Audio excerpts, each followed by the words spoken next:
Bien, après cette introduction, comme vous le savez tous, un laboratoire est un lieu de vie fait de personnes, de projets, de programmes, avec leurs difficultés, leurs succès, des moments heureux et d'autres moins.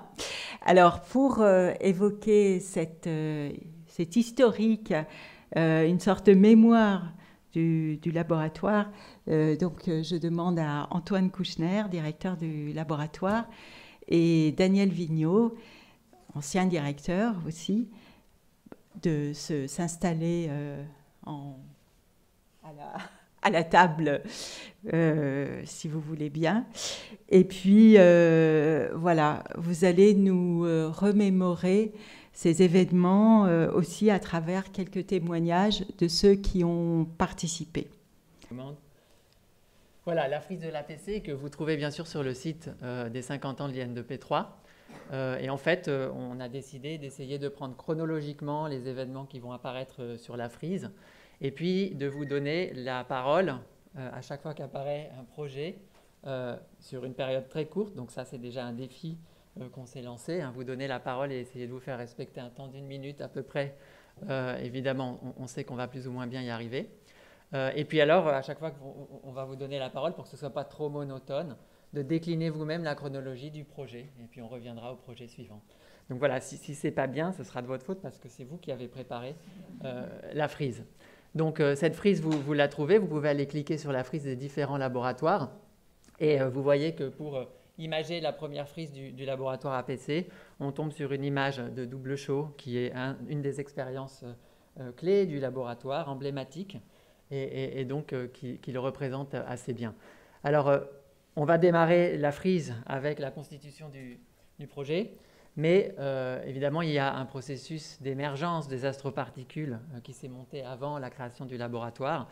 Et ça, c'est Stavros qui va en parler à la fin de la matinée et qui va parler aussi du futur des astroparticules. On verra s'il est capable de maîtriser son ego. Il fallait la faire. Et ne pas parler que des ondes gravitationnelles. On verra bien, on jugera. Oui, elle était facile, je reconnais. Voilà, donc on démarre et c'est Daniel en fait qui va démarrer avec la première. Bon, bonjour à tous. Donc je vais vous parler de la naissance de l'APC que je fais remonter à 1997 et je vais brosser la période qui va de 1997 à 2006. Donc en 1997, ce sont les prémices. Alors malheureusement, je ne vois pas très bien. Donc l'astroparticule a commencé, si on veut, avec ce qu'on appelait autrefois la physique hors accélérateur, avec par exemple l'expérience du réduit du proton à Modane. Et puis ensuite, il y a eu les débuts de l'astronomie gamma, où l'IN2P3, l'astronomie gamma au sol, pardon, pour nos amis de l'espace. Est-ce que je vais... Attends. Non, mais je peux enlever.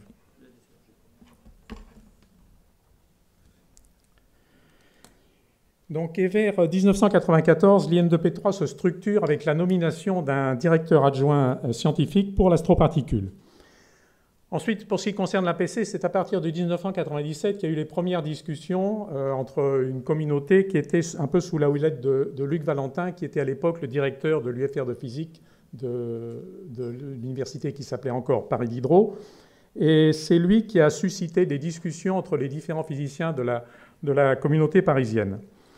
En septembre 1999, il y a eu une première réunion qui a été organisée par Luc Valentin, et c'est un peu ça qui a défini le pôle astroparticules et cosmologie, qui a donné ensuite son nom au laboratoire.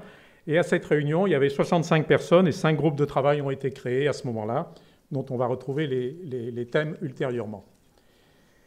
Donc, la réunion fondatrice à la Riboisière, c'est l'Université Paris Diderot et l'UFR de physique qui ont invité les puissances tutélaires qui sont devenues le CEA, le CNRS et sa composante IN2P3, mais pas uniquement, puisqu'il y avait aussi l'INSU et l'Institut de physique, et puis le ministère de l'Éducation nationale et de la recherche, le MENRT à l'époque.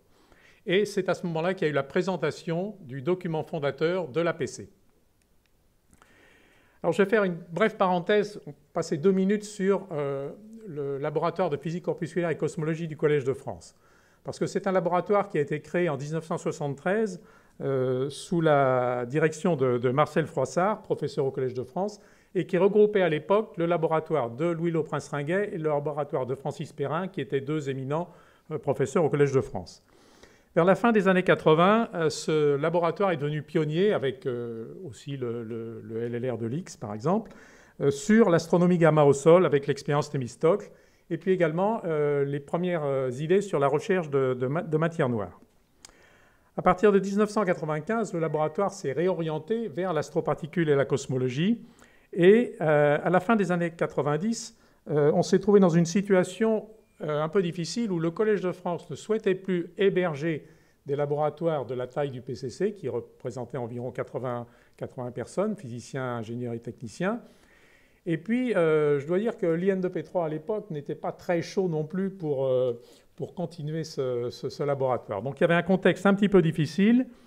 Et lorsque on m'a demandé de prendre la direction de ce laboratoire en juillet 1999, eh bien, j'avais un peu pour tâche, avec bien sûr tous les personnels de ce laboratoire, de trouver un point de chute à ce laboratoire. Et donc, on voit tout de suite qu'à l'automne 1999, il y a eu les premiers contacts avec l'Université Paris Diderot. Et puis, tout ça, on était dans la mouvance de ce qui allait devenir le laboratoire APC. Donc, le PCC du Collège de France, après une vie consacrée beaucoup à la physique des particules au début, des expériences UA1, Delphi en particulier, et puis s'être orienté vers l'astroparticule et la cosmologie. Donc, c'est devenu une des composantes naturelles du futur laboratoire APC. Alors, le premier triumvirat de l'APC, c'était, je dois mentionner ces trois personnes, c'était bien sûr Pierre Binetruy qui nous a quittés prématurément. C'était Yannick Giraud-Hérault qui malheureusement a des graves soucis de santé depuis un peu plus d'un an et qui ne peut pas être parmi nous aujourd'hui. Et puis Jacques Paul, célèbre astrophysicien du CEA. Donc ce sont ces trois personnes qui, entre septembre 1999 et printemps 2001, vont avoir des discussions avec les différentes tutelles, le CNRS, l'Université Paris 7, l'INSU, l'IN2P3, le CEA, etc., et puis l'Observatoire de Paris. Donc au printemps 2001, il est clair que parmi le triumvirat, il y a toujours un qui prend l'envol par rapport aux autres, mais ça se passait de manière très smooth. Et c'est Pierre Binetruy qui a pris la direction des choses et qui deviendra le directeur naturel du futur laboratoire APC. Donc, juste très rapidement, la structure de base de la recherche, il y avait trois thèmes principaux. Il y avait l'astrophysique des hautes énergies, la cosmologie et la gravitation et les neutrinos, avec des thèmes transverses, le traitement des données, la théorie et puis la R&D. Donc la première étape, c'était en janvier 2002 la création d'une fédération de recherche, APC, qui comprenait essentiellement tout le laboratoire du PCC du Collège de France, une trentaine de chercheurs du CEA d'Apnia, des théoriciens essentiellement d'Orsay ou de Paris, et puis des chercheurs de l'Observatoire. Donc le directeur, comme je l'ai dit, était Pierre Binetruy. Il y a eu un conseil de fédération qui s'est créé à ce moment-là avec une quinzaine de personnes qui représentaient les différentes composantes. Et puis également un conseil scientifique international avec des Christian Spiering, Franz von Falitsch, Giovanni Bignami et Joe Silk, enfin, qui était le premier conseil scientifique de l'APC. Donc ça, c'était le programme, je ne vais pas rentrer dans le détail de l'APC à l'époque, avec les couleurs qui représentent les différents thèmes qu'on a vus précédemment. Et ce que je voulais souligner ici, c'est que dans ces différents thèmes, il y avait des thèmes qui étaient déjà initiés au PCC du Collège de France. Donc l'histoire de l'APC qui remonte non pas une quinzaine d'années, mais à ces gènes qui remontent également antérieurement. Je peux mentionner Planck, je peux mentionner S, je peux mentionner Auger, qui étaient des expériences et puis Borexino, qui étaient des expériences qui étaient lancées au Collège de France. Donc les années 2003-2004 ont été consacrées à vers l'UMR APC, donc je vais passer rapidement. Donc il y avait des discussions scientifiques avec l'apparition d'un nouveau thème, la gravitation. C'était à l'époque, c'est là où Virgo est arrivé dans le jeu, c'est devenu une excellente nouvelle. Et puis LISA, qui n'était pas encore au niveau des premières discussions. Il y a eu une ouverture vers le CNES avec discussion avec Richard Bonneville. Il y a eu des journées du labo qui ont été organisées à Dieppe, à Dourdan et puis à Amboise. Et puis la construction du bâtiment Condorcet qui a commencé. La deuxième étape, à partir du 1er janvier 2005, c'était Vive l'UMR-APC. C'était là où le laboratoire est devenu tel qu'il est aujourd'hui, avec une structure où il y avait les principales tutelles, donc l'Université Paris Diderot, l'IN2P3, le CEA et puis l'Observatoire de Paris, même si la structure a légèrement changé depuis. Vers le bâtiment Condorcet, bon ça je ne vais pas rentrer dans le détail, mais ça a été une longue épopée qui a commencé donc en juillet 2001, où l'Université Paris 7 a lancé un concours d'architecture. Et lorsque ça a été remporté par le cabinet Schex et Morel, l'achèvement des travaux était prévu fin 2004. Eh bien, comme d'habitude, les travaux prennent plus de temps que prévu. Toutes les choses étaient un petit peu compliquées parce que toute l'équipe du Collège de France était mise à la porte par l'administrateur du Collège de France. Donc, il y a eu une jointure assez difficile. Et enfin, on a pu rentrer dans les nouveaux bâtiments à partir de décembre 2006. Et en janvier-février 2007, le laboratoire avait pris possession de ses locaux. Donc, dernier point que je dois mentionner, c'est l'inauguration scientifique de l'APC, donc les 5 et 6 mai 2006 à la BNF. Donc, le premier jour, il y avait 200 personnes qui étaient essentiellement consacrées au laboratoire, avec une assistance importante. Il y a eu un certain nombre d'exposés, des exposés officiels des tutelles, des exposés sur quelques éléments de la recherche au laboratoire faits par des physiciens et des ingénieurs et techniciens du laboratoire, et puis le présent et le futur de l'astroparticule et cosmologie, avec des Christian Spiring, Giovanni Bignami, Richard Bonneville, Angela Olinto et Stephen Hawking, avec une conclusion par Michel Spiro. Et puis le 6 mai, il y avait 600 personnes pour 4 conférences par des orateurs célèbres. Donc, vous voyez Jim Cronin, prix Nobel, qui a parlé essentiellement des rayons cosmiques à très haute énergie. Gabriele Veneziano, qui a parlé du futur de la cosmologie, professeur au Collège de France. Jacques Paul, donc physicien au CEA, qui a parlé des phénomènes cosmiques extrêmes. Et puis la venue médiatique de Stephen Hawking, qui a, lui, parlé de l'origine de l'univers. Et voilà, enfin, dernier transparent. Donc, le 5 mai 2006, à 22 h, il y a une image surréaliste devant le radeau de la Méduse. Donc, vous voyez une partie de ces honorables personnes qui pilotaient le démarrage de l'APC, la naissance de l'APC, qui se retrouvent devant le radeau de la Méduse. On peut trouver une image plus extraordinaire du laboratoire. Donc, 15 ans plus tard, le radeau de l'APC navigue toujours avec le capitaine Antoine à la barre. Merci. Ok, merci Daniel. Oui, le radeau, on appelle ça comme on veut. Oui, c'est toi, mais je t'ai plutôt... c'est pas toi qui l'as dit, parce que moi, je t'ai plutôt entendu vendre le vaisseau amiral des astroparticules. Mais bon, c'est sans doute la même chose. En tout cas, ce qui est sûr, c'est que la barque est chargée de très, très beaux et nombreux projets. Et donc, on va commencer à les passer un peu en revue. Et le premier projet, c'est Intégral, qui a été lancé en 2002, Andrea. Ouais. Donc, je vais présenter les slides de Philippe Laurence. Et donc, Intégral, c'est effectivement sous cette mission spatiale de l'ESA, dédiée à l'astronomie gamma, et lancée en 2002, donc pendant la même année de la création de la Fédération de recherche APC. Et cette mission, donc, c'est ici. D'accord. Donc, cette mission a une forte contribution de la France. Cette mission qui est encore en opération aujourd'hui porte donc deux télescopes gamma à masse codée, et donc avec une forte contribution de la France, et notamment du CEA et de l'INSU, avec le soutien du CNES. Et donc, nous, en fait, une partie de l'équipe donc à Saclay, dirigée par Jacques Paul, partie de l'équipe intégrale a rejoint donc l'UMR APC, et nous avons amené à l'APC donc tous nos tâches et nos engagements en phase opérationnelle, notamment pour la calibration des IB6 gris, pour le développement de l'analyse des données, et l'exploitation scientifique, évidemment. Nous avons donc encadré beaucoup de thèses d'étudiants, des thèses, des post-docs, et certaines de ces personnes font partie aujourd'hui de l'IN2P3.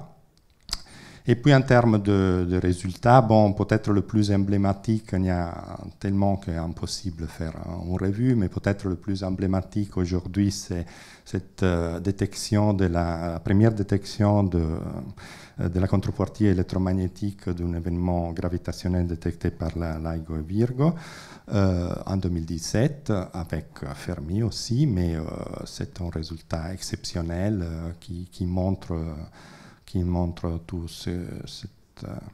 alors, je voudrais passer. Donc, il y a beaucoup d'autres résultats, bien évidemment, avec le catalogue, les cartes de la mission X-Dur de la galaxie.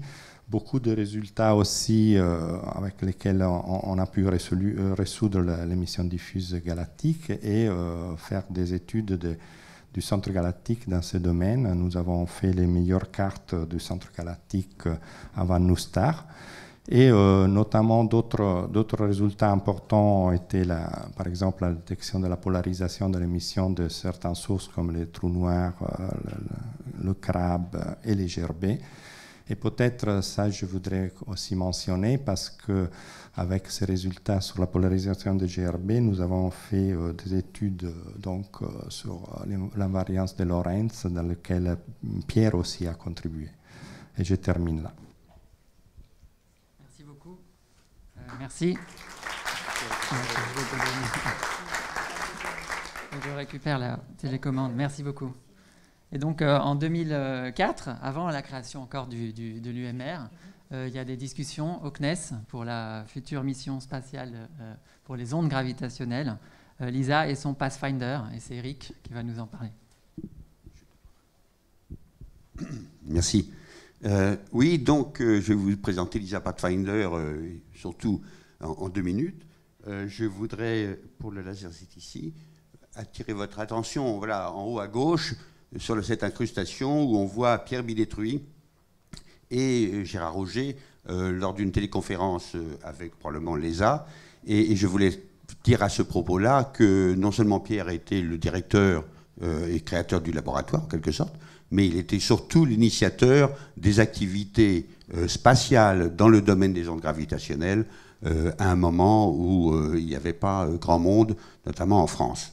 Donc, quand Pierre a décidé de créer cette activité, il avait besoin d'aide et il a fait appel à Gérard Roger et à moi-même qui venions du GANIL. Donc, on avait quelques compétences en fusion de noyaux atomiques. On n'avait aucune compétence en fusion de trous noirs. Voilà, donc ça a été un grand saut pour nous. Il a fallu, en quelque sorte, se renforcer. Et on a donc fait appel à Antoine Petitot, qui aujourd'hui est le PI de LISA pour la France, est venu faire une thèse avec Gérard, et puis on a bénéficié des compétences, notamment de Pierre Pratt, qui nous a permis de pas dire de trop de bêtises au niveau technique dans ce domaine-là. Et puis d'autres personnes, comme Henri et Joseph, sont venus rejoindre la communauté, l'équipe de LISA. Donc, en juin 2005, effectivement, Richard Bonneville a fait une réunion regroupant toute la communauté française pour savoir qui allait participer à LISA et LISA Pathfinder. Et le seul laboratoire et la seule personne qui s'est mis en avant, c'est Pierre Bidétruy. Donc on s'engage dans LISA Pathfinder en 2005 et on va fabriquer un élément dont on n'avait pas la moindre idée, qui s'appelait le LMU, le Laser Modulator Unit, qu'on a réussi à réaliser avec l'aide des Suisses. En 2015, donc 10 ans après, on a un lancement depuis Kourou avec la fusée Vega, mais entre ces deux dates, 2005 et 2015, le parcours a été extrêmement difficile.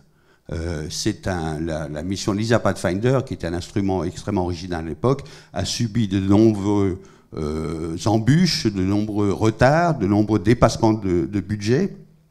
Et malgré tout, l'ESA, le CNES et l'INDP3 nous ont toujours apporté leur soutien, et ça a été vraiment très important parce qu'à certains moments, on croyait que la mission pouvait être abandonnée, ce qui n'a pas été le cas. Donc en 2015, la Vega lance LISA Pathfinder avec encore une fois une petite sueur froide parce que le dernier étage de Vega, on s'est aperçu qu'il n'avait pas été validé pour ce qu'on lui demandait de faire, et notamment au niveau du froid. Donc on s'est demandé si tout allait bien se passer, et finalement oui. Après un mois, on s'est retrouvé au point de Lagrange numéro 1, à peu près 1 million de kilomètres de la Terre, et là on a commencé à mettre les industriels et le groupe de physiciens, qui n'étaient pas très nombreux, de l'ordre de 30 en Europe et un peu aux États-Unis, eh bien, ont mis en route l'appareillage. Et après un mois de mise en route, la physique a démarré. Et ce qui était extrêmement enthousiasmant pour tout le monde, c'est qu'au bout d'un mois, eh bien, on avait déjà dépassé le cahier des charges établi sur l'ISA Pathfinder. On avait déjà un niveau de bruit, parce qu'il était question de mesurer en quelque sorte le niveau de bruit de l'accélération résiduelle entre les deux masses inertielles, qui était déjà bien dépassé. Et au bout d'un an, grâce à des améliorations et une compréhension meilleure du satellite, eh bien, on est arrivé à un facteur 15 mieux, et bien en deçà même des limites que l'ISA nous aurait imposées. Voilà, donc ça a été une expérience extrêmement intéressante, extrêmement positive pour nous, malgré toutes les difficultés. Je voudrais simplement mentionner un point technique qui est extraordinaire. Là, ici, vous avez le banc optique qui mesure la distance entre les deux masses inertielles, qui sont ces cubes dorés. On avait testé ça au sol. L'objectif, c'était de 100 picomètres de résolution, et on a obtenu presque un facteur 100 meilleur dans l'espace, ce qui prouve que pour les missions de physique fondamentale et de précision, l'espace est un milieu absolument remarquable et extrêmement bénéfique. Voilà, donc je vous laisse là-dessus. La mission a très bien réussi, et grâce à ça, elle a ouvert la voie à l'ISA. En même temps que LIGO et Virgo détectaient les ondes gravitationnelles, ce succès technique a permis à l'ESA et au CNES et aux autres tutelle spatiale de lancer la mission LISA qui aujourd'hui est prévue pour 2034. Merci.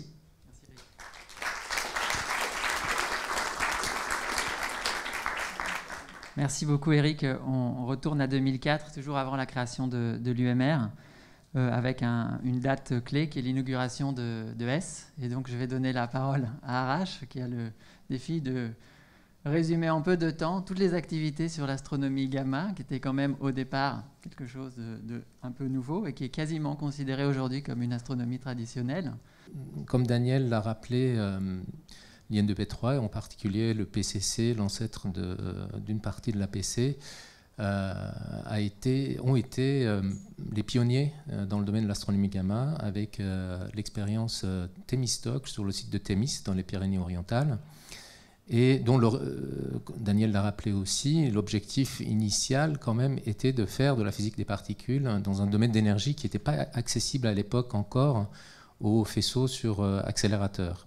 Et donc l'idée c'était donc d'établir l'existence d'un faisceau de rayons cosmiques. Il y avait quelques indications qui devenaient de plus en plus sérieuses d'une émission en provenance de la nébuleuse du Crabe. Et donc l'expérience Thémistocle a contribué à établir en fait cette source-là comme existant, une source donc émettant des rayons gamma au téraélectronvolt. Finalement, les accélérateurs ont fait des progrès, et l'intérêt en fait de la communauté s'est tourné aussi vers la physique qui se passait au sein de l'astre. Et très vite, il y a eu la découverte donc d'une source d'un noyau actif de galaxies par les collègues américains, et donc l'équipe à l'époque du Whipple, dont Michael Punch, qui a été recruté ensuite au CNRS et au PCC à l'APC. Et donc l'intérêt de l'astrophysique a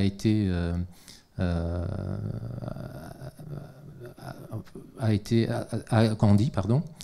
Et donc nous on s'est tourné vers donc un instrument beaucoup plus précis, avec le télescope donc CAT, toujours sur le site de Thémis, pour gagner en sensibilité avec une imagerie haute résolution et une électronique rapide, qui étaient des innovations vraiment de l'IN2P3. 4, c'était un bijou en fait de précision qui a permis donc d'atteindre les mêmes performances que le grand télescope de 10 mètres de diamètre américain. Et donc il y a deux événements marquants que je voudrais appeler là. suite aux éruptions donc, de Markarian 501, qui est un noyau actif de galaxie à peu près 1 demi-milliard d'années de lumière. Donc la détection en fait, de la variabilité des transitoires par les 3 expériences de l'époque, Cat, Whipple et EGRA, qui ont vraiment démontré le sérieux de cette astronomie-là. Et aussi donc, la publication en fait, des événements simultanés dans les rayons gamma et en X, la première campagne en fait, multilambda simultanée donc, dans notre domaine. Ça a été fait avec 4. Donc avec les 5 sources, donc 4 AGN, on était parti pour le développement plus en avant en fait, de l'effort dans ce domaine-là. Et on a réuni donc les forces avec une partie des collègues allemands qui travaillaient, eux, en stéréoscopie donc, dans les îles Canaries, à La Palma, le programme EGRA, ce qui a donné naissance à S, qui a complètement révolutionné le domaine. Le nombre de sources et leur diversité sont... Voilà, je ne peux pas détailler ça tout de suite, mais le balayage du plan galactique a permis à S, et d'ailleurs la situation de S en Namibie, dans l'hémisphère sud, avait été choisie exprès pour pouvoir voir le centre galactique et le plan galactique. Et l'autre point marquant, peut-être, ce sont les éruptions en 2006 d'un autre noyau de galaxie avec une variabilité à l'échelle de quelques minutes, ce qui a permis de contraindre pas mal la physique. Alors, pour se rendre compte de ce qui a été accompli, ce que je montre ici, c'est-à-dire le ciel en 1990 comparé à, donc là, la question c'était est-ce qu'il y a des sources il y avait peut-être la nébuleuse du Crabe. Là, on est à plus de 200 sources, y compris celles qui ont été découvertes par des collègues donc, américains et une autre collaboration franco-espagnole, MAGIC. Et donc tout le monde a réuni ses efforts. Alors la diversité des sources, je n'ai pas le temps d'en parler, mais voilà. Au sein du projet CTA, donc, qui regroupe plus de 30 pays et 200 instituts, avec 2 sites, donc au Paranal et à La Palma, dans les îles Canaries, qui sera un observatoire ouvert avec tous ces, disons, tellement de questions maintenant et de sujets de physique qu'on est obligé de les synthétiser en, disons, en thèmes. Donc CTA sera en fait un des instruments, disons, dans le paysage, des instruments de nouvelle génération et actuels aussi, qui permettront donc de sonder tous ces phénomènes-là et peut-être aussi aboutir à des découvertes inattendues. Je finirai en disant que donc l'APC est impliqué dans CTA, évidemment. On a eu la bonne nouvelle du choix des outils sciences le 1er juin, où l'APC est un des fers de lance.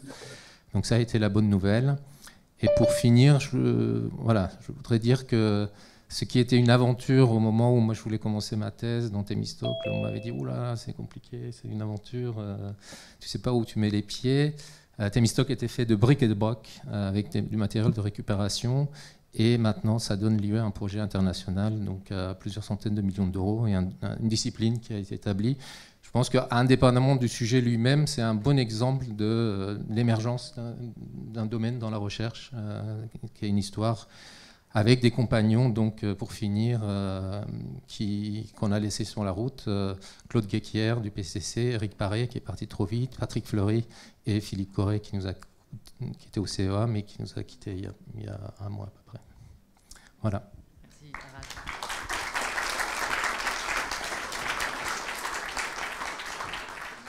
merci beaucoup. Alors en 2005, toujours avant la création, on se souvient quand même que Pierre était aussi un théoricien et que donc ils ont pensé au groupe théorie de l'APC, et c'est David qui va nous parler de la constitution du groupe. Bonjour. Bonjour à tous. Alors c'est toujours difficile de parler de théorie en moins de 2 minutes, donc j'ai choisi d'illustrer par un dessin qui explique nos méthodes de travail, qui s'appuie sur d'illustres précurseurs. Donc l'idée du groupe théorie, ça vient en effet de Pierre, qui était lui-même théoricien, et donc qui avait compris que c'était essentiel d'avoir un groupe théorie très solide au sein d'un laboratoire comme APC, et un groupe qui puisse jouer le rôle d'un catalyseur, c'est-à-dire être capable de mener de la recherche de façon propre, de façon autonome, et en même temps d'interagir avec tous les groupes thématiques, tous les observateurs et les expérimentateurs dans les groupes thématiques. Donc depuis le début du groupe théorie, le groupe a eu un spectre très large qui allait des sujets très fondamentaux, comme la théorie quantique des champs, théorie des cordes, jusqu'à des sujets beaucoup plus proches des observations, comme les astroparticules, donc ça recouvrait les rayons cosmiques, les neutrinos, un peu moins de matière noire, en passant par les thèmes qui sont la cosmologie, donc cosmologie primordiale et plus récente, et la gravitation. Et donc je pense que le groupe s'est illustré dans toutes ces thématiques, mais je voudrais insister sur peut-être une spécialité du groupe théorie qui a eu un immense impact, avec plusieurs travaux qui ont eu un immense impact international, consacrés aux aspects de théorie de la gravité modifiée et leurs conséquences en tant qu'énergie sombre.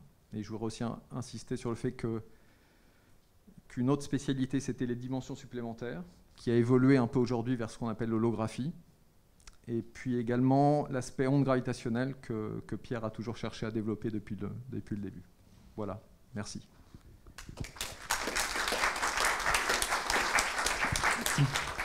Merci beaucoup. Voilà. Et donc pendant ce temps-là, dans la Pampa, il y avait l'inauguration d'Auger. Et c'est Stéphane qui va nous en parler. Alors, ça doit marcher. Ça va. Alors, je ne vais pas vous parler particulièrement de l'inauguration, je vais vous parler de cette aventure de Auger qui a été le trait d'union entre PCC et APC. Et dans ce projet, nous avons eu la mission de concevoir, fiabiliser et produire l'intelligence embarquée des 1600 détecteurs de surface.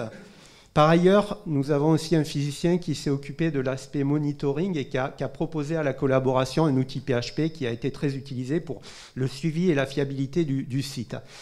Donc, on a fait une conception électronique et logicielle et on a développé une expertise qui est maintenant reconnue en fiabilité électronique. Notamment, elle est assez unique à l'IN2P3. On s'appuie dessus sur des projets comme CTA à l'heure actuelle, où Arash avait marqué RAMS. Alors RAMS, c'est pas ramé, hein. C'est pour la fiabilité, la disponibilité, la sécurité des détecteurs, et ça c'est très très important pour les grosses installations. On l'utilise aussi pour KM3Net, où on met plein d'électronique sous la mer, et aussi pour nos projets spatiaux, vu qu'on a été présent sur Taranis et sur bien d'autres projets. Et donc la fiabilité est très importante. Par ailleurs, quand on fait une électronique qui est fiable et reconnue, on peut la décliner, on peut la réutiliser, on peut mutualiser ses efforts. Et ça a été le cas aussi sur Auger, où on a réutilisé cette électronique, notamment dans Archeops, où on a proposé une partie de l'électronique, Bernard Courty qui l'a conçue, pour faire l'enregistreur de vol avec Laurent Guglielmi pour Archeops. Alors, l'origine de ce groupe, c'est vraiment le lien avec le LPC, le PCC. C'est au départ la petite équipe Delphi, l'expertise de Delphi, et un groupe qui s'est constitué autour de Jean-Michel Brunet, à la mémoire duquel je rends hommage aujourd'hui, et autour de cet esprit IN2P3. Alors cet esprit IN2P3, c'est un petit peu tout le monde, les mains dans le cambouis, ingénieurs, physiciens, travaillant de concert, avec tout notre enthousiasme, chacun dépassant ses limites, faisant de l'informatique ou un peu de physique pour les ingénieurs. Et ça c'est tout à fait admirable et très intéressant. Et je conclurai en disant qu'on a vraiment beaucoup de chance de travailler à l'IN2P3, de pouvoir travailler sur des projets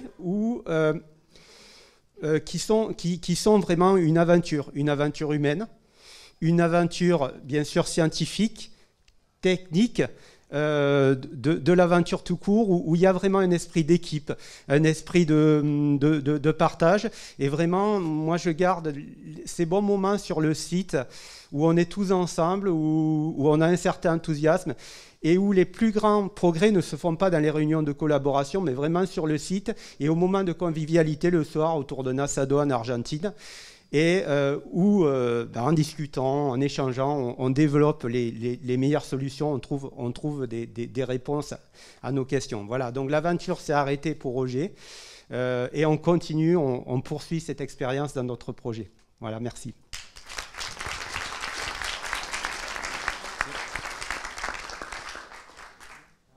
C'est aussi arrêté pour Double Show, mais c'était une sacrée aventure. Alors Jamie, tu vas nous en parler un peu.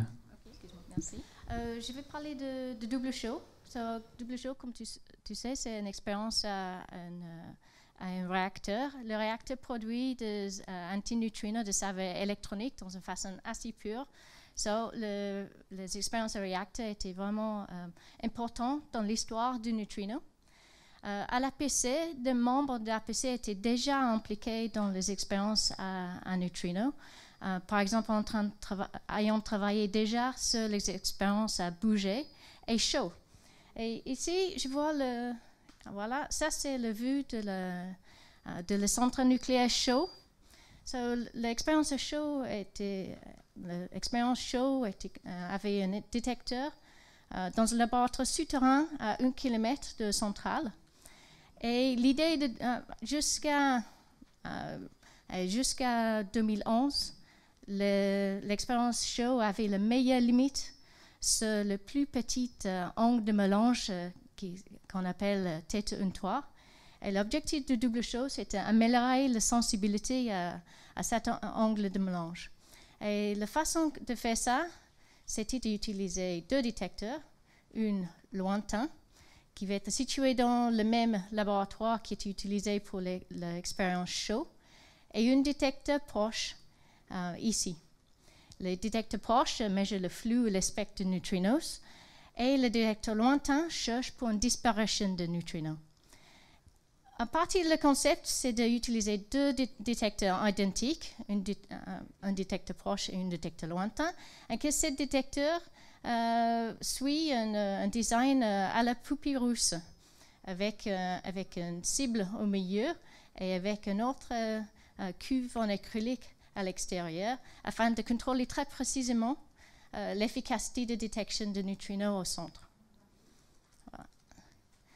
Je veux dire que ce design était si bon que les 2 autres expériences qui aussi mesuraient titre 1-3, Daya Bay en Chine et Reno en Corée du Sud, utilisent exactement la même manière de détection. L'expérience Double Show a été créée en 2004. Et en 2006, il y avait le premier article qui décrit l'expérience. APC a fait beaucoup de contributions vers la construction de détecteurs lointains, la construction de laboratoires proches et la construction de détecteurs proches aussi. On avait de construction de cuves, l'installation sur site, un grand effort sur la production d'électronique, de lecture de photomultiplicateurs et l'acquisition de données. Alors voici, je vois notre spokesperson Hervé Descartes, qui était spokesperson du début de l'expérience, juste 2017.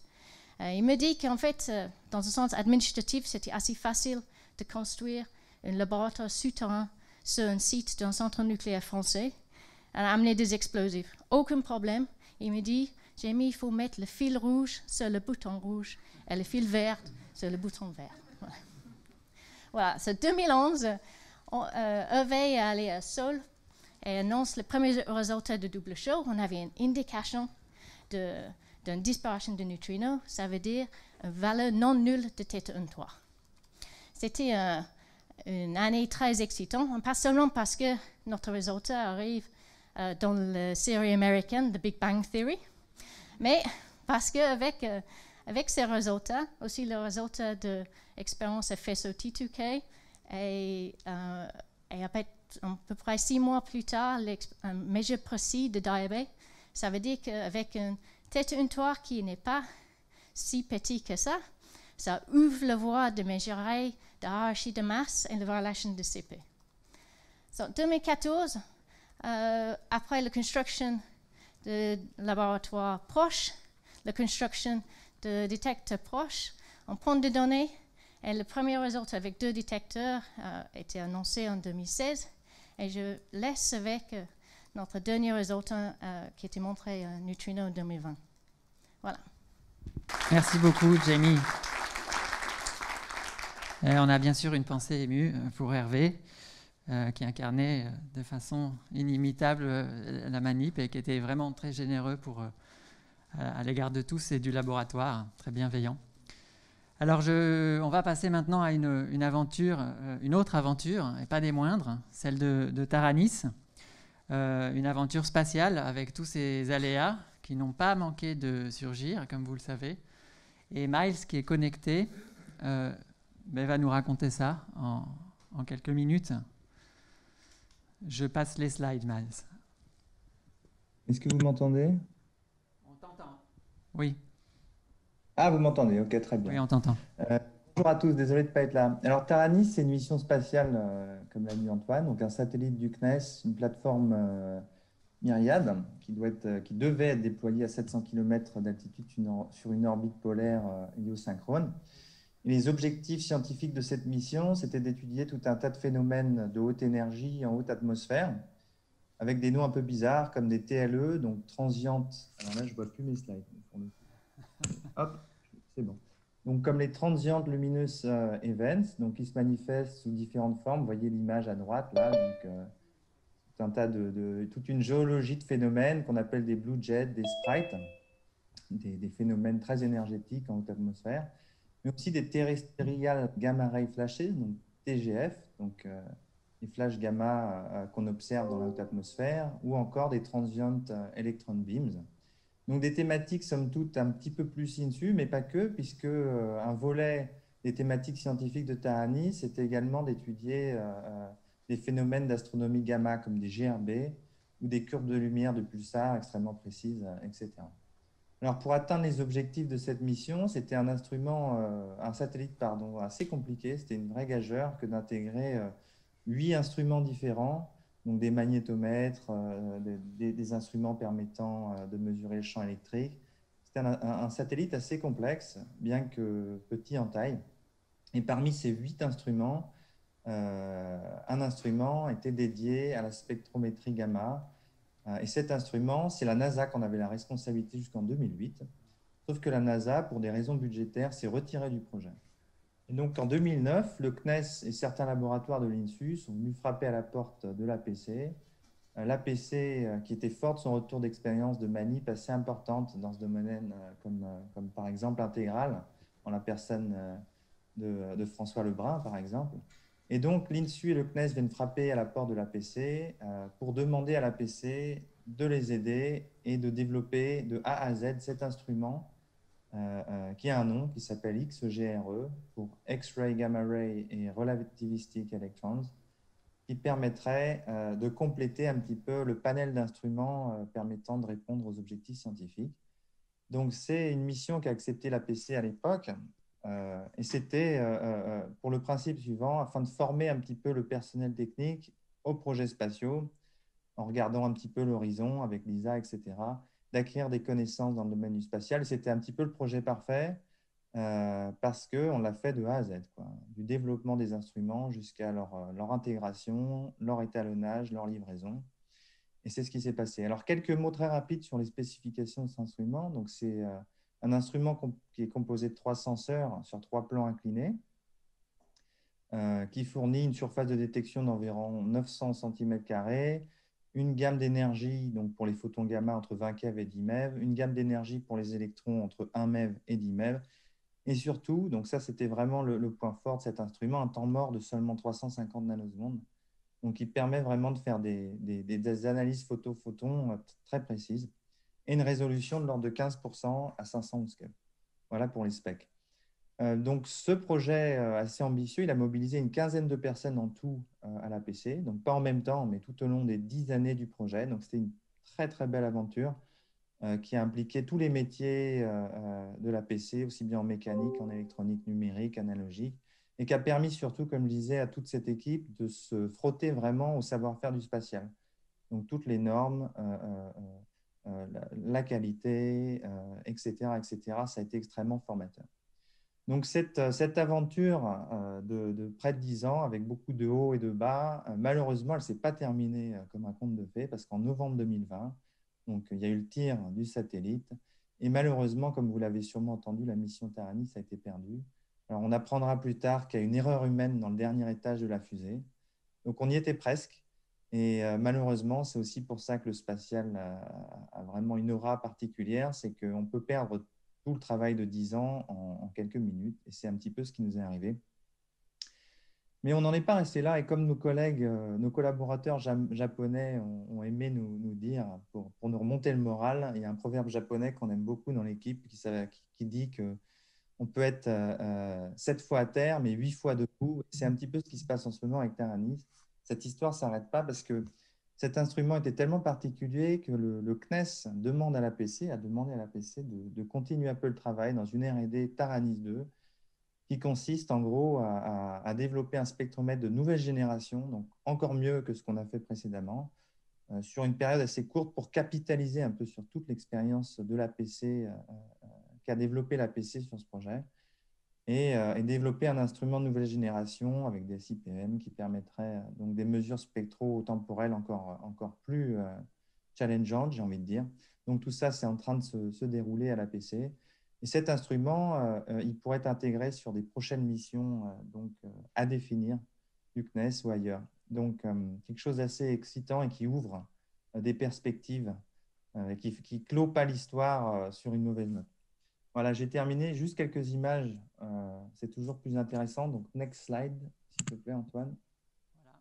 Voilà, des petites images, une photo de famille. Alors, il n'y a pas tout le monde, il manque des gens là. Hein, Corinne Juffroy, Jean-Pierre Baronic, mais quelques personnes de l'équipe, certaines qui seront familières à pas mal de gens ici. On voit par exemple François Lebrun et Christian Olivetto en haut à gauche en train de voir les premières lumières de nos unités de détection. Mais aussi Stéphane Collonge, Philippe Laurent, donc le PI, le dernier PI de la mission, les instrumentalistes, Damien, Pélo, Ewan, etc. Une photo en bas à gauche des vides thermiques de l'instrument qu'on a dû répéter plusieurs fois. Et puis finalement, la livraison en bas à droite avec Eric Bréel également, lors de la livraison des senseurs au CNES en 2019. Voilà, next slide. Voilà. Ah, il manque une photo. T'es sûr que tu n'as pas appuyé 2 fois, Antoine? Trop de slides. Non? Ok. Alors, il y avait une belle photo avant qui était celle du satellite, donc pendant les vides thermiques qu'on appelle la pieuvre. Mais c'est pas grave. Et là, la dernière photo, vous voyez le satellite en train d'être intégré dans la coiffe de la fusée à l'automne 2020. Donc voilà, j'ai terminé. Merci, Miles.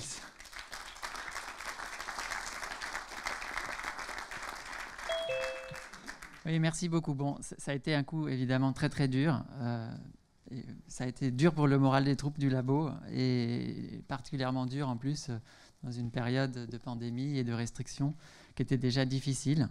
Mais c'est quand même important de souligner que la réalisation, la validation des techniques, la livraison de tout ça, ça nous a donné une crédibilité très importante. La preuve en est qu'on est sollicité par le CNES de nouveau. Une crédibilité spatiale, c'est le thème qu'on a choisi pour l'après-midi.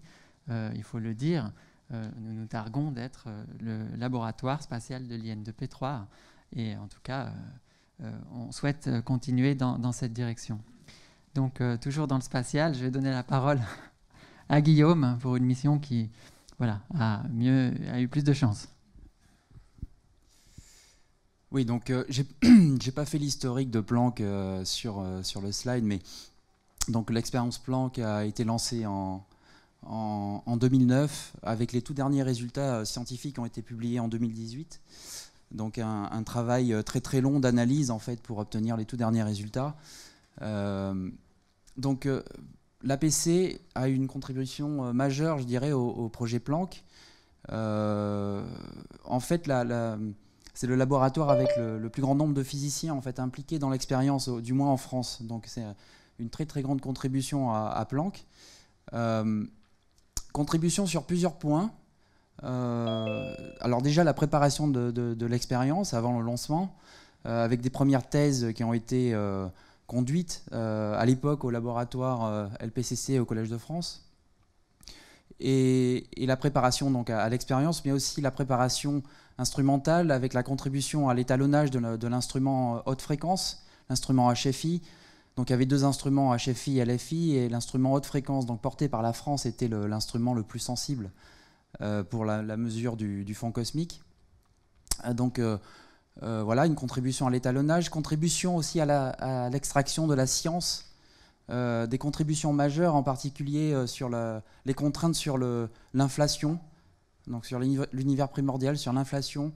On peut voir en haut un graphique montrant, alors on ne peut pas bien lire ici, mais c'est des contraintes sur 2 paramètres essentiels de l'inflation, sur les spectres de puissance primordiaux des fluctuations à l'époque de l'inflation. Donc c'est vraiment un des objectifs majeurs de la cosmologie. Donc l'article principal sur l'inflation a été porté par un des membres du laboratoire. Des contributions sur la non-gaussianité, les contraintes de la non-gaussianité, et puis sur une grosse contribution aussi sur la cosmologie avec les amas de galaxies.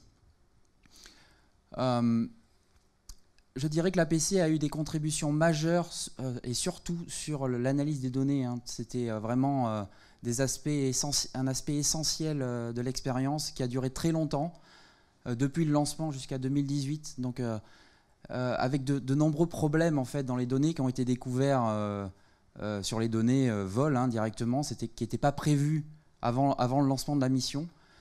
Et le laboratoire en fait, a eu des responsabilités de traitement de ces effets, comme des non-linéarités dans l'électronique, mais aussi les rayons cosmiques en fait, qui venaient perturber les mesures. On peut voir une illustration aussi de données temporelles, puisque Planck en fait mesurait, scannait, faisait un balayage du ciel et mesurait des données ordonnées en temps qu'il fallait ensuite reprojeter pour faire des cartes du ciel. Donc on peut voir ici plein de glitches en fait, qui correspondent à des rayons cosmiques qu'il fallait traiter. Une contribution majeure à l'expérience, ça a été en termes d'analyse de données, ça a été la sortie de la carte des fluctuations de température que vous voyez ici, avec une méthode développée à l'APC, la méthode SMICA. Et donc c'est la carte officielle en fait, des fluctuations du fond diffus cosmologique, et qui a fait la une du New York Times en fait, cette carte. Donc c'est assez impressionnant, et donc ça a été sorti avec cette méthode SMICA. Voilà, donc une contribution. Donc pour sortir cette carte, il faut enlever tous les avant-plans astrophysiques, les émissions galactiques. En fait, c'est extrêmement compliqué. Et donc l'APC a une contribution majeure dans la séparation des composantes astrophysiques. Et puis il y a eu une étude qui a été conduite ici sur la lumière zodiacale. En fait, les contraintes sur la lumière zodiacale. Voilà, je vais m'arrêter là. Merci.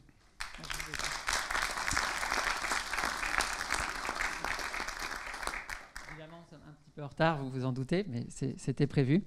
Merci beaucoup, Guillaume. Donc, on est dans le domaine spatial, dans ce laboratoire aussi. Et en 2009, voilà, assez timidement, l'APC a participé à la création du campus spatial de l'Université Paris Diderot. Donc c'est une initiative sur laquelle je ne vais pas m'étendre, mais simplement pour vous dire que quelques années plus tard, en 2021, cette année, ce campus spatial est devenu le pôle spatial de l'Université de Paris, avec des moyens supplémentaires. Et l'APC y contribue de façon très importante. Il le co-dirige même. Et donc je pense que c'est aussi un des succès de l'aventure spatiale de l'APC. Alors il peut s'appuyer sur le centre François Arago, qui a été créé en 2010 et qui est en fait le centre au départ des traitements des données spatiales, et donc qui est en lien avec tout ce qu'on vient d'évoquer. Centre qui a su se réinventer aussi un petit peu ces derniers temps, avec une nouvelle feuille de route qui inclut un observatoire multimessager en développement, une R&D sur la collaboration, enfin les techniques collaboratives, et puis qui fait beaucoup de formation, et donc qui participe beaucoup au rayonnement du laboratoire vers les autres instituts. Alors le centre, il faut quand même le dire, à l'IN2P3 aussi, avait son cluster de calcul dans le bâtiment en face, et puis on nous a coupé les fonds pour avoir ces locaux. Et donc on a, grâce à l'IPGP, installé, et on va en parler, Marc est dans la salle, installé le cluster de calcul et fait une jouvence de nos machines sur une nouvelle plateforme qui s'appelle Dante, et qui sera inaugurée cette année. Et donc la mise en route, c'est pour dans quelques mois. Donc je vais revenir bien sûr sur la place de l'IPG et les liens étroits que nous avons avec l'IPG.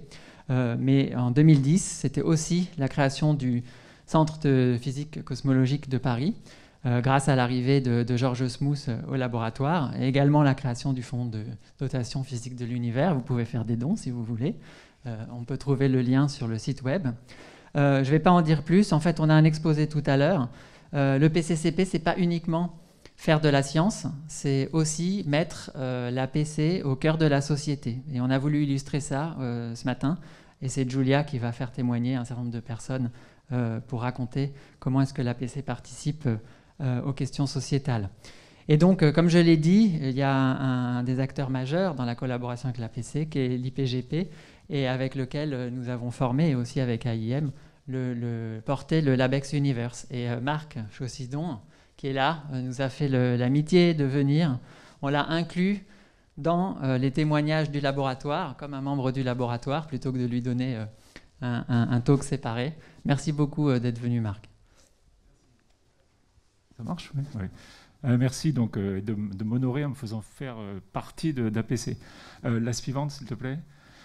Donc, je vais vous parler d'Universe. Donc, l'Universe, c'est le LabEx Universe, c'est un programme interdisciplinaire de recherche qui a été sélectionné en 2011 et qui a été renouvelé en 2019 pour 5 ans, et qui donc, comme Antoine l'a dit, regroupe APC, AIM, l'ONERA et l'IPGP, avec les tutelles qui sont là, et dont les thématiques concernent donc la physique de l'univers et les sciences de la Terre, avec un slogan qu'on utilise qui s'applique à la fois je sais pas, à une planète ou à une étoile, qui est origine, évolution et catastrophe.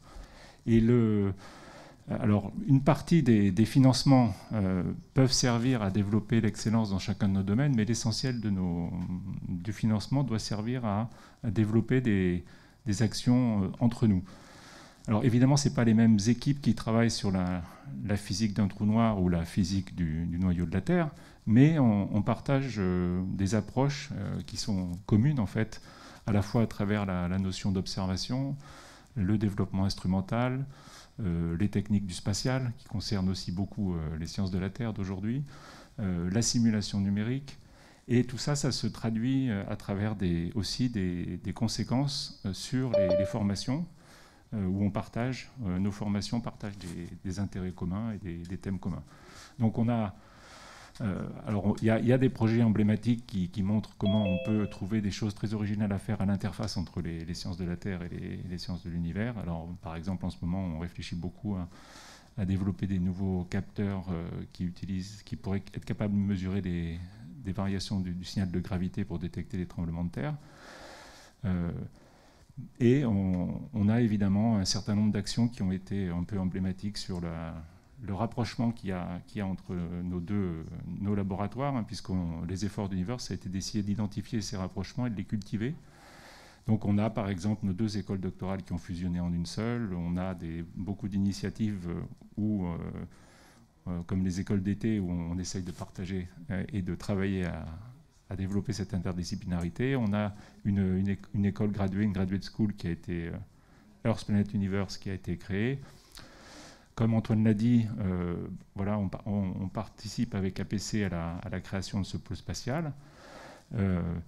Le regroupement de 2 centres de calcul sur le site de l'IPG est aussi un événement. Et dans le LabEx, il y a l'initiative IGOSAT, la dispositif suivante, s'il te plaît Antoine, qui est un endosatellite étudiant auquel le LabEx a consacré environ 1 million d'euros et le CNES 500 000 euros, et qui donc a débuté dès le début du LabEx, et qui, donc c'est un CubeSat avec trois unités, et qui aura un récepteur GPS pour mesurer le contenu électronique de l'ionosphère, et puis des détecteurs pour mesurer des rayons gamma. Donc ça, c'est à l'avant du satellite, et le GPS c'est à l'arrière du satellite. Et donc c'est un projet qui a fédéré, donc qui a fonctionné avec 3 chercheurs qui l'ont suivi, et qui forme beaucoup de stagiaires, et qui a au total eu plus de 400 étudiants qui ont été formés et qui sont passés par la réalisation de ce projet. Et on espère donc que le modèle de vol sera testé en 2022, et entre 2022 et 2024, on essaiera de trouver un créneau abordable pour le lancement. Voilà. Merci.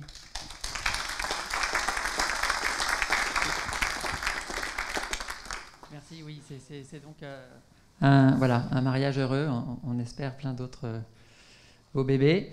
Je passe à Euclide et à Lightbird. J'ai un seul slide, en fait, c'est Ken qui vous donne rendez-vous cet après-midi pour vous en parler. Donc si vous voulez tout savoir sur l'énergie noire et sur le Fonds diffus cosmologique, les projets sur lesquels nous travaillons, c'est à 15h05 cet après-midi.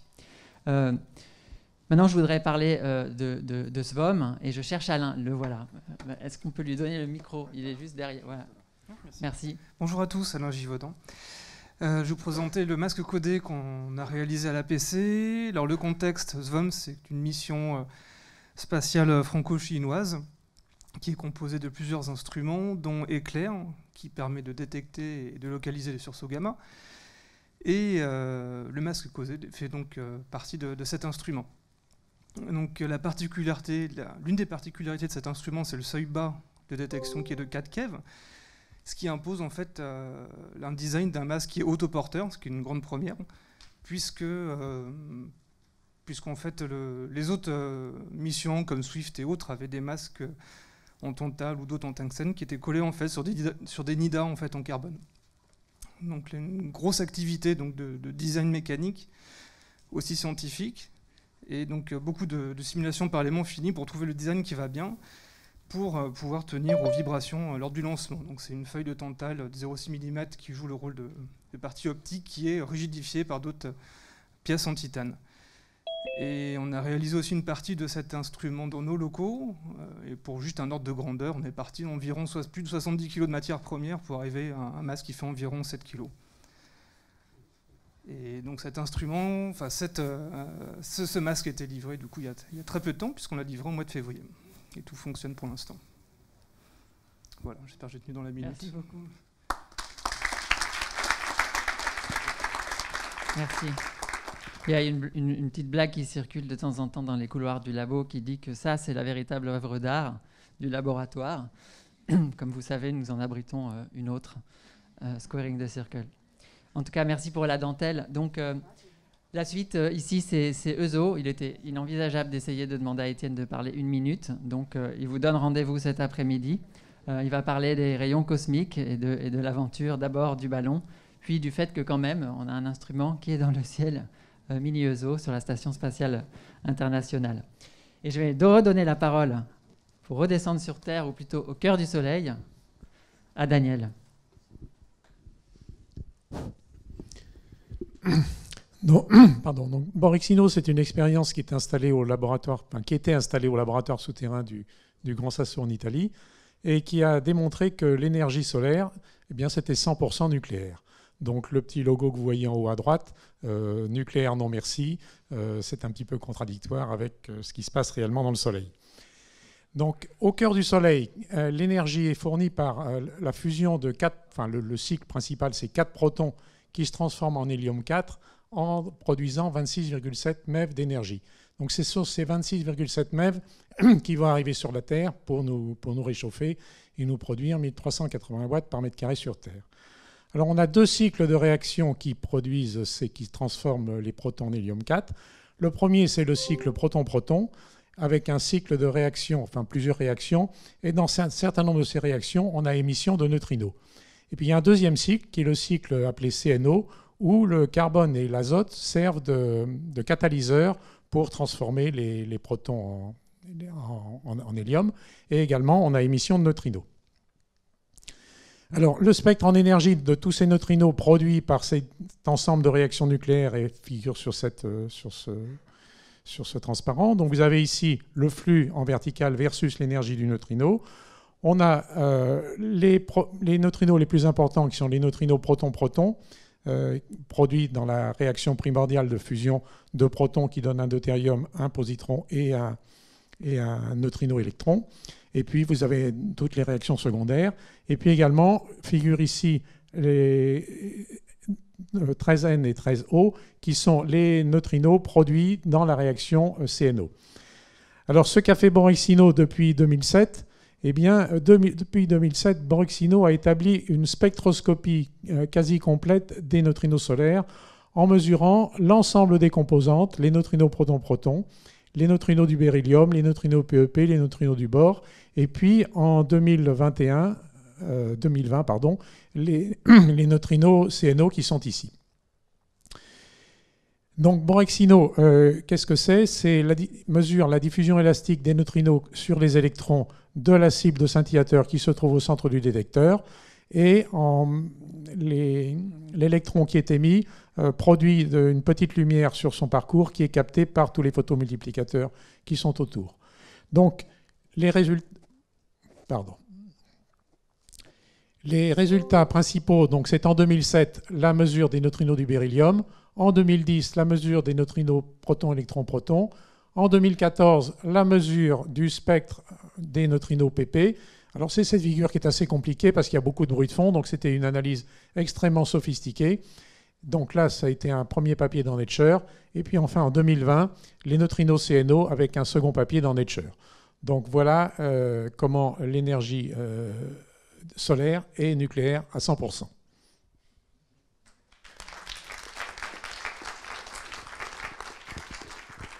Merci Daniel.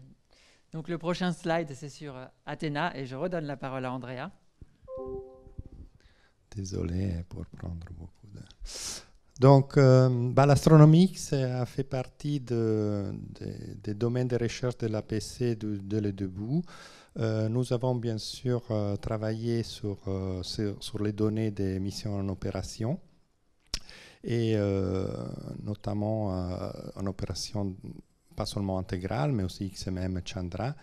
Par exemple, je vous montre ici la carte que nous avons obtenue de la région centrale avec la découverte de ces cheminées de gaz chaud qui relient les zones centrales de la galaxie à la base des boules de Fermi qui observent un gamma. Donc, cette découverte qui date donc de 2019 montre les implications dans les données de mission en opération, mais nous avons aussi travaillé toutes ces années à participer à des projets X.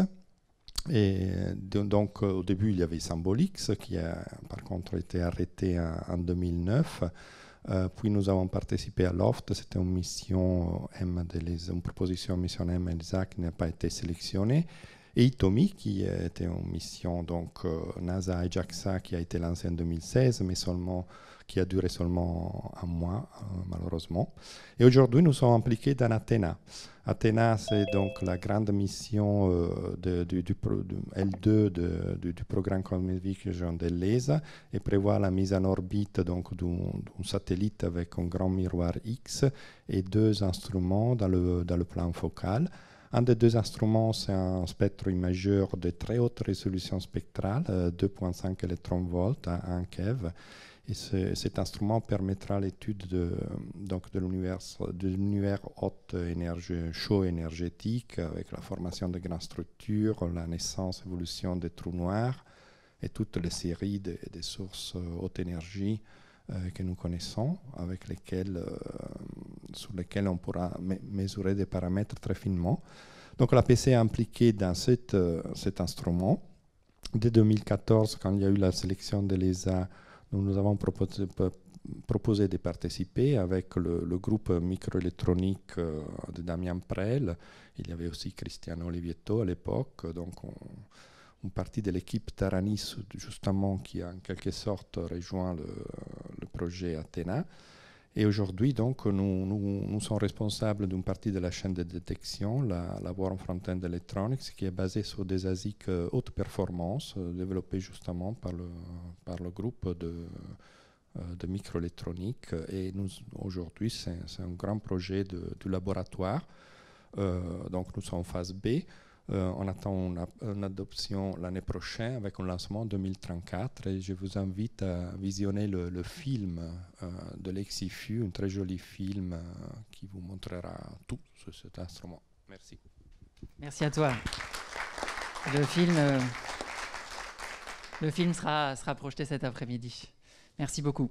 Donc, tenez bon, hein, on avance. Il y a une aventure suivante remarquable qui est celle de Virgo et des ondes gravitationnelles. Donc là, il y a un show de slides à vous présenter. Qui d'autre que Matteo pour vous présenter le show, tenir la revue. Je te donne la parole.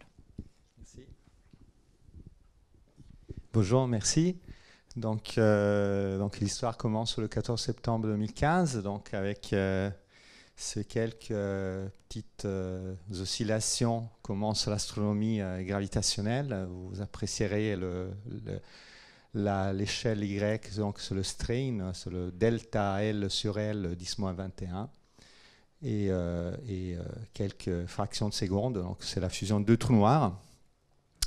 La découverte est annoncée le 12 février 2016, donc 5 mois après, 5 mois dans lesquels l'APC, nous étions tous un peu inquiets de laisser traîner les papiers dans les imprimantes.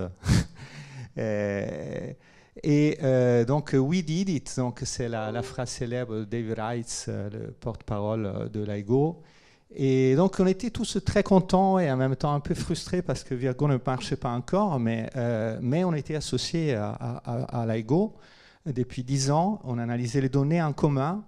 Et donc, le papier historique de la détection a été signé par 10 personnes de l'APC. Et puis, il faut aussi rappeler que Eric Chassamontin était co-responsable du comité éditorial qui a écrit ce papier historique. Donc c'était un grand privilège pour l'APC d'avoir Eric dans le comité. Et donc l'histoire continue, donc, comme vous le savez, avec le prix Nobel en octobre 2017. Et puis l'autre date clé, c'est l'inauguration d'Advanced Virgo. En mars 2017, donc Advanced Virgo, c'est un instrument dans lequel nous avons contribué beaucoup. À l'APC, on était responsable du design optique de tout l'instrument, donc la détermination des paramètres clés de l'instrument. Et puis nous avons réalisé des morceaux de l'instrument. Donc ici, on voit les télescopes d'adaptation du faisceau qui ont été réalisés à l'APC, donc grâce au support, au travail des services techniques de l'APC. Et donc, il y a eu, toujours depuis sa création à l'APC, du groupe Virgo de l'APC, des activités instrumentales, expérimentales et des activités d'analyse et d'exploitation des données. Et donc, vous voyez ici le groupe Virgo qui est étiré par le passage d'une onde gravitationnelle. Donc on a le visage un peu étiré, mais en même temps très, très soulagé. C'est septembre 2017. Soulagé parce qu'il y a beaucoup de monde, il y a beaucoup de nouveaux membres. En 2008, on était 3, on a commencé à 3. Et puis là, on sommes une quinzaine. Et parce qu'en septembre 2017, on avait détecté avec LIGO Virgo, Virgo avait commencé à fonctionner, à prendre des données. Le 17 août 2017, c'était GW170817. Et donc, vous voyez ici la localisation de l'événement très, très précise, notamment grâce à l'arrivée de Virgo. Donc, on comprend que pour faire de la détection, on peut faire des détections avec 2 détecteurs, mais pour faire du pointage de l'astronomie, il en faut 3. Et donc, cette figure a tiré d'ailleurs du papier sur la détection BNS, dont un autre membre de l'APC était co-responsable du comité éditorial. Et nous avons publié d'autres papiers liés à la BNS. Il y avait d'autres personnes, d'autres collègues de l'APC qui étaient dans des comités éditoriaux. Et donc, vous connaissez l'histoire. Donc, après les ondes gravitationnelles, et sur sursaut gamma, il y a eu la lumière, donc lumière bleue qui devient rouge, et puis donc l'identification de la galaxie, et donc cette cascade d'observations incroyable, et donc avec des résultats assez importants, donc la mesure de la vitesse de l'onde gravitationnelle grâce au délai entre la détection de sursaut gamma, donc vous voyez ici le signal d'intégrale, donc on a déjà parlé, et l'onde gravitationnelle, des résultats sur l'origine des éléments lourds. Et puis ce papier, cet autre papier qui c'était un grand accomplissement parce que bon, il y a 1% des auteurs de l'APC, 3600 auteurs. C'était un grand accomplissement parce que c'est un peu un papier historique et iconique pour vraiment l'astronomie multimessager, qui est une de nos missions. Et l'APC a contribué énormément à la naissance de cette astronomie multimessager, non seulement en contribuant dans Virgo, mais aussi parce que l'APC a eu un rôle moteur très important pour les contacts entre les observatoires gravitationnels et les autres observatoires. Merci.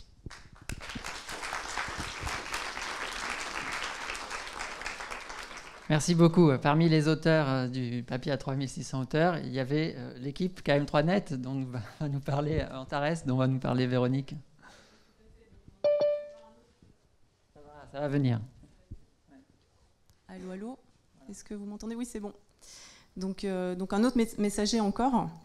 Et c'est vrai que si l'idée d'utiliser des neutrinos pour faire de l'astronomie et donc d'instrumenter des grands volumes d'eau ou de glace pour sa détection via l'effet Cherenkov remonte aux années 60 du siècle dernier, le chemin de concrétisation de ces détecteurs a été long et semé d'embûches, mais ça n'a pas empêché l'APC de s'impliquer dans l'astronomie neutrino depuis sa création, en particulier sous l'impulsion d'Antoine et de Luciano Moscoso à l'origine, et dans le cadre du projet Antares, dont Antoine est en fait devenu le porte-parole d'ailleurs en 2014. Et donc on a eu le plaisir d'accueillir ici à l'APC en 2008 le meeting de célébration pour la complétion du détecteur Antares, donc qui faisait 12 lignes, devant voilà, on a fait la photo du meeting devant le bâtiment central des Grands Moulins. Là, on était fraîchement installés sur le campus. Et puis l'équipe a grandi et on a commencé à travailler aussi sur la prochaine génération des télescopes à neutrinos. Et ça a débouché en fait sur la publication en 2016 de la lettre d'intérêt pour le détecteur KM3Net, qui lui a un double objectif scientifique, donc à la fois l'astronomie neutrino et les oscillations de neutrinos, avec le détecteur ORCA, sur lequel l'APC a été particulièrement impliquée dans le cadre de l'étude de faisabilité justement pour la mesure de la hiérarchie de masse. Mais là, on est en construction. Donc, la première ligne ORCA a été installée en 2017 sur le site au large de Toulon. Et la construction se poursuit notamment sous la houlette éclairée de Miles, qui est devenu le coordinateur technique du projet en 2019, et donc qui représente bien haut les couleurs de l'APC au sein du management de KM3Net. Et pour l'équipe aussi, le prochain événement marquant, ça va être la livraison et le déploiement de l'unité de calibration du détecteur ORCA, qui est prévu pour le mois de septembre de cette année. Donc en fait, j'ai pas mal de collègues là qui sont à Marseille cette semaine pour faire l'installation et les derniers tests sur les instruments. Et donc on espère que cette aventure va continuer dans les années qui viennent, puisqu'en fait l'objectif d'ORCA, c'est d'installer 115 lignes sur le site au large de Toulon, et en espérant avoir une mesure compétitive de la hiérarchie de masse dans les années qui viennent, dans la décennie qui vient en tout cas, voilà, pour faire pas seulement de l'astronomie neutrino, mais aussi vraiment de la physique du neutrino avec ces détecteurs. Merci Véronique.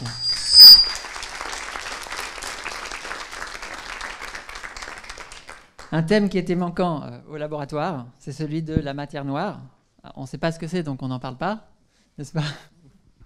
Oui, alors, ça, juste pour voir si... Parfait. Alors, effectivement, il manquait, et c'était grâce à une initiative de Pierre Bienetruy en 2012, qui pensait qu'effectivement, il était important d'avoir aussi une expérience de matière noire directe à l'APC, qui a commencé avec DarkSide. Et bon, j'ai sorti directement à 2018, quand on a obtenu 2 résultats remarquables avec le détecteur DarkSide 50, qui c'est un petit détecteur, avec seulement 50 kg d'argon liquide, mais qui effectivement était extrait à 2 km de profondeur, donc très radiopur par rapport à le fond cosmogénique.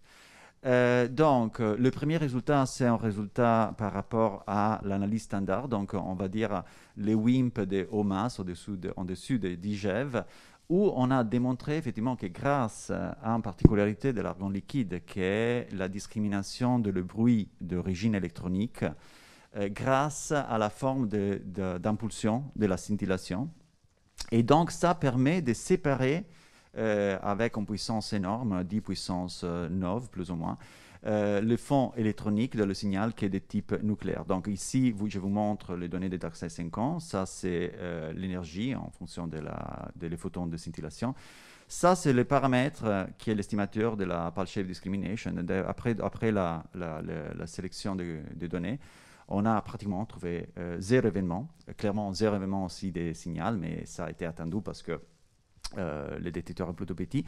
Mais ça est aussi vrai pour les fonds. Et donc, dans la projection de la prochaine étape du programme DarkSide, qui est DarkSide 20K, avec un cible 1000 fois plus grand de DarkSide 50, donc 50 tonnes d'argon liquide souterrain, est toujours possible de faire de la recherche directe de matière noire sans fond, sans bruit instrumental. En même temps, en 2018, on a obtenu un autre résultat remarquable, toujours grâce à l'implication de l'APC. Ça, vraiment, c'était 80% mérite de l'APC. On a amélioré dans la région de WIMP de basse masse, en dessous de 6 GeV, les précédents limites sur le WIMP de plus ou moins un facteur 10. C'était plutôt inattendu, mais ça est grâce à la radiopureté de scintillateur, aussi de l'argon, excusez-moi, aussi de la kinématique, parce que le noyau d'argon est plus léger, par exemple, par rapport aux noyaux de xénon, donc les recouls nucléaires sont plus énergétiques. Ça, c'était une analyse qui était faite grâce à une technique particulière, donc on a regardé que les électrons d'ionisation, et donc ça a permis de baisser la seuil à quelques centaines d'électronvolts. Et aujourd'hui, on est en train de réanalyser les données. On va mettre un facteur, quelques facteurs en plus que ça. Donc, on doit publier dans les prochaines semaines, mois, ce nouveau résultat. Et cet résultat, en tout cas, résiste encore aujourd'hui, malgré les nouveaux résultats de Xenon Wanton, qui a une masse beaucoup plus importante que DarkSide. Donc, ça... Et donc, merci.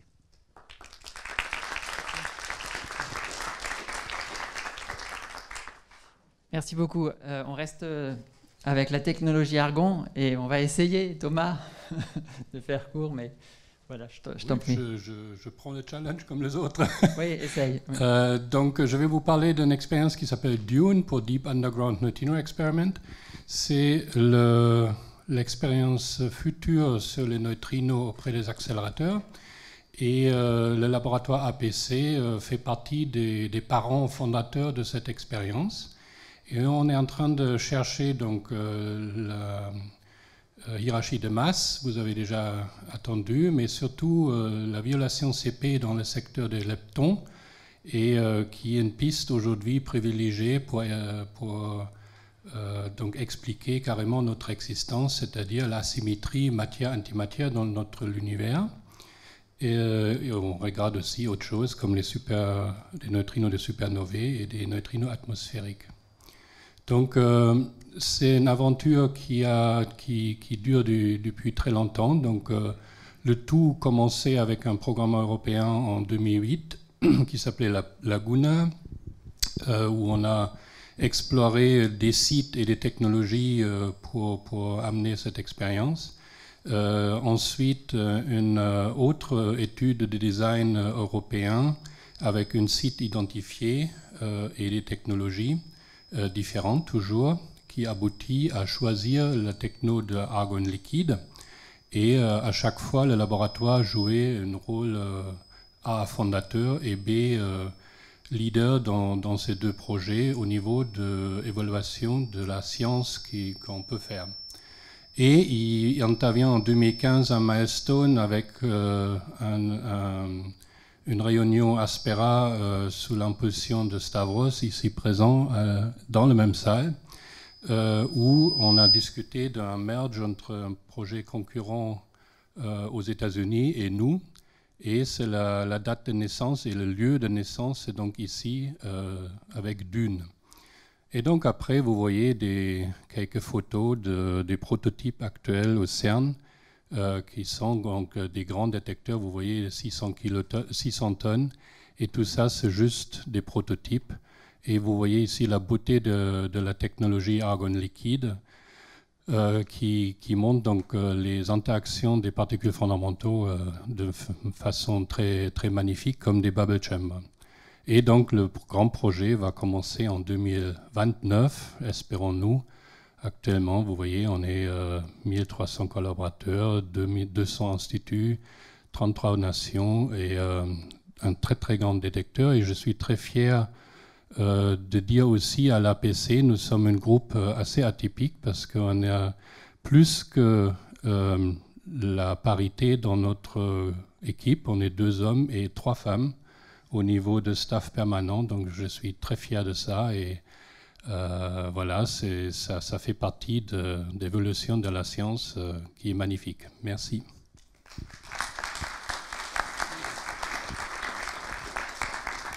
Merci beaucoup Thomas. On va justement donner la parole à une femme, ça tombe bien, et pour célébrer une équipe en fait, LSST à l'APC. Françoise. Oui, donc je vais vous parler de LSST.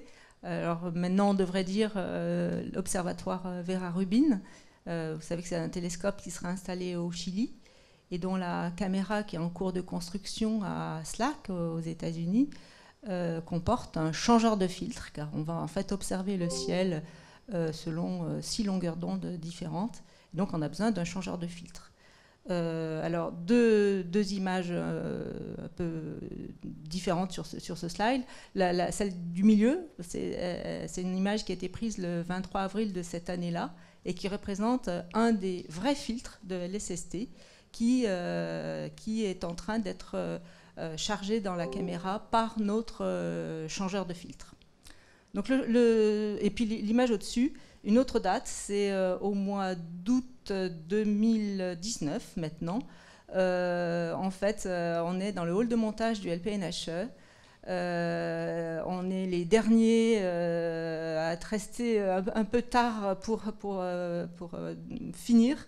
On vient de réussir de faire plusieurs changements de filtre sans défaillance. Et on est super content parce que le lendemain, on doit emballer l'objet et l'envoyer aux États-Unis. Sinon, en fait, ce que je voulais illustrer là dans mon propos, c'est l'esprit d'équipe, je trouve, qui caractérise ce travail, qui nous anime depuis longtemps. C'était pas gagné au départ, parce qu'en fait, on est plusieurs laboratoires de l'IN2P3 impliqués dans la construction de ce changeur de filtre. On est plusieurs métiers différents avec des cultures différentes. On a su travailler ensemble. Et bien sûr, évidemment, vous vous en doutez bien, ça ne va pas sans des disputes, des engueulades fortes parfois, hein, mais des vraies engueulades, hein, c'est-à-dire avec des éclats de voix, des claquements de porte, des phrases assassines, etc. Mais on a su ne jamais perdre de vue l'objectif final, c'est-à-dire construire ce changeur de filtre et le faire marcher. Alors, cette année, nous avons eu la grande joie d'avoir le cristal collectif du CNRS. Et je pense qu'en fait, notre plus grand mérite, c'était justement d'avoir su, tout au long de ces années, de ne pas se décourager, savoir s'engueuler, mais très fort, et ensuite, le lendemain, recommencer à travailler côte à côte, en salle blanche, avec finalement la même joie, quand ça marche, de travailler ensemble. Voilà.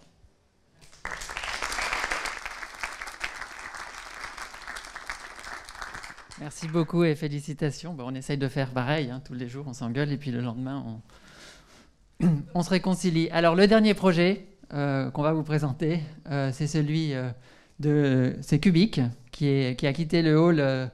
Oh, alors non, ça c'est un bug. Oui, non, c'est très bien. Cubic, pardon, qui a quitté le hall d'intégration du laboratoire. Jean-Christophe, tu vas nous raconter. Bonjour à tous.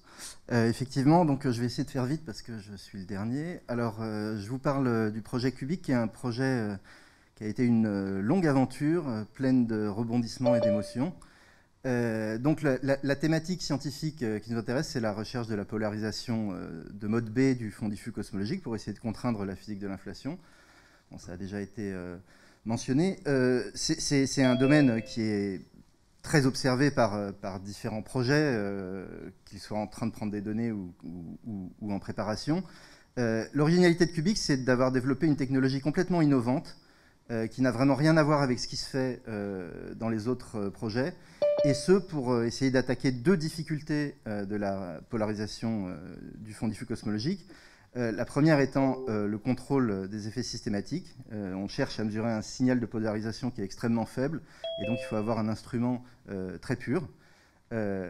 Et donc ça, c'est les effets systématiques, disons, instrumentaux, mais il y a aussi un autre énorme problème, c'est la présence d'avant-plans astrophysiques entre nous et le fond diffus, qui vont essayer de se déguiser en mode B primordiaux et qui vont pouvoir nous tromper, donc il faut pouvoir les retirer. Et donc la technologie de Cubic permet de répondre à ces deux questions de manière originale. Alors c'est un projet qui en fait remonte à avant 2008, en réalité. L'idée date de typiquement 2001, et à l'époque, notamment Michel Piat et Yannick Girohéro ont commencé à s'intéresser au développement de ce projet. Il y a eu des réflexions. Et puis les choses ont vraiment démarré en 2008, quand on a réellement créé le projet Cubic en collaboration avec pas mal d'équipes en Italie, en Angleterre, aux États-Unis et en Irlande. On a démarré des études conceptuelles qui ont abouti quelques années plus tard à l'obtention d'une ANR qui nous a permis de vraiment rentrer dans la R&D des sous-systèmes de Cubic, et notamment la chaîne de détection ici à l'APC. Et puis aussi, bon, je n'ai pas parlé de ça, mais de la théorie de la compréhension de cette nouvelle technologie de l'interférométrie bolométrique. Donc on a pu développer tout ça à ce moment-là. Et puis c'est en 2016 qu'on a pu commencer à construire l'instrument et l'intégrer ici à l'APC. Alors il y a eu énormément d'aspects de l'instrument qui ont été développés à l'APC, que ce soit au niveau microélectronique, cryogénique et mécanique, évidemment, puisqu'une bonne partie de toute cette architecture, qui est vraiment de la dentelle de mécanique, a été développée ici à l'APC par Claude Chaperon. Donc, une énorme contribution de l'APC. Et puis, une fois que l'instrument a commencé à démarrer ici les tests et validations, bien, on a obtenu des résultats absolument superbes, parfaitement en attente avec ce qu'on prédisait, et qui ont pu confirmer les deux aspects dont je parlais tout à l'heure. Le contrôle des effets systématiques, ici on voit la cross-polarisation qui est typiquement 10 fois meilleure que celle de la plupart de nos compétiteurs. Et puis ici la mesure de notre lobe synthétique multichroïque qui nous permet de reconstruire au sein d'une même bande physique des images dans différentes sous-bandes, c'est-à-dire de faire de la spectroimagerie, ce qui permettra de contraindre les avant-plans astrophysiques de manière accrue. Alors aujourd'hui, l'instrument est parti en Argentine, donc comme le disait Antoine, en mai. En ce moment, le container est au large du Brésil. Il devrait arriver à Buenos Aires d'ici 4 jours ou 5 jours. Et puis on va commencer les opérations avec ce démonstrateur technologique qui va nous permettre de démontrer toutes ces nouvelles technologies sur le ciel. Et ensuite, après une upgrade de l'instrument, passer à de véritables contraintes compétitives avec ce qui se fait dans le domaine. Voilà, j'ai été plus long que prévu, je suis désolé. Alors, merci beaucoup. On souhaite bon vent à Cubic, on espère qu'il n'est pas sur le radeau, mais sur quelque chose d'un peu plus solide. Donc merci, on fait durer un peu le plaisir, parce que c'est tellement agréable de vous retrouver tous ensemble dans la même salle, ça faisait très longtemps, donc on s'est pas gêné pour faire durer le plaisir. Il y a une dernière date importante qu'on voudrait mentionner. Pour terminer, c'est celle de la célébration de Pierre, hélas, de sa disparition, en fait l'hommage qui lui a été rendu dans cette amphi même, en 2018. Évidemment, c'était un personnage extrêmement important pour le laboratoire. C'était difficile de ne pas vous passer les petites séquences que j'ai sélectionnées de Pierre, parce que je pense que pour lui rendre un très court hommage, c'était mieux en fait de lui donner la parole. On a fait toute une journée d'hommage dans cet amphi. Je voulais juste vous rappeler ce qu'il avait dit en 2015, avant la découverte des ondes gravitationnelles. Je pense que c'est assez saisissant. Un petit peu exceptionnel, puisque on devrait, dans les années qui viennent, découvrir ces ondes gravitationnelles. C'est un petit peu la gravité qui se fait onde, et cette gravité qui se fait onde va donc nous renseigner sur l'univers, sur cette gravité qui est en fait le moteur de l'univers, de la même façon que la lumière nous a renseigné pendant des millénaires sur l'univers, sur la façon dont il fonctionne. Là, on rentre vraiment dans le moteur de l'univers, et ces ondes gravitationnelles vont nous donner toutes ces informations-là, et vont essayer un petit peu nous aider à reconstituer le puzzle qui apparaît quand on se pose des questions sur le Big Bang, sur les trous noirs, sur ce qui se passe quand on arrive près de l'horizon d'un trou noir, sur l'expansion de l'univers. Puisque bon, il nous a bien expliqué quand même comment se passer, d'une façon assez pédagogique, les choses. So, could you explain to us in simple words what are the gravitational waves? Or maybe more generally, is there an easy way to explain gravitational waves to the general public? No. Okay, thank you. Vous savez qu'il était très honnête. Bon, et puis voilà, une petite prophétie pour l'avenir qui me semble importante à méditer. J'aime bien dire que le 21e siècle sera gravitationnel. Ça veut dire quoi? Ça veut dire qu'au XXe siècle, on a eu en physique deux grandes théories qui ont eu des succès extrêmement importants. D'un côté, la physique quantique.